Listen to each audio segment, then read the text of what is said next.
तरीही आमचे नाव घेऊन आपली राजकीय पोळी भाजण्याचा कोणीही प्रयत्न करू नये व आमच्या परळीच्या सलोख्यामध्ये वितुष्ट आणण्याचा प्रयत्न करू नये. मी अमोल विकास डुबे. 9 डिसेंबरला माझ्यासोबत परळी येथे अपहरणाची घटना घडली, ती सर्वांना माहीतच आहे. या घटनेच्या संदर्भात माननीय धनंजय मुंडे साहेब, पंकजाताई साहेब व सुधीरभाऊ मुनगंटीवार यांनी पोलीस प्रशासनाला सूचना दिली व त्यांनी जलद गतीने कारवाई करत सर्व आरोपी मुद्देमालासहित पकडलेले आहेत. हे त्यांनी जे कार्य केलेलं आहे जलद गतीने, त्यासाठी मी पोलीस प्रशासनाचे अतिशय ऋणी आहे. काल माननीय आमदार सुरेश धस यांनी माझे नाव घेऊन पीडित मला भेटायला येणार आहेत, कितीमध्ये सेटलमेंट झाली मला माहीत आहे, असे चुकीचे आरोप त्यांनी केले आहेत.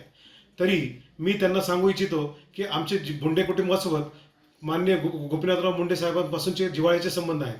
तरीही आमचे नाव घेऊन आपली राजकीय पोळी भाजण्याचा कोणीही प्रयत्न करू नये व आमच्या परळीच्या सलोख्यामध्ये वितुष्ट आणण्याचा प्रयत्न करू नये. धन्यवाद.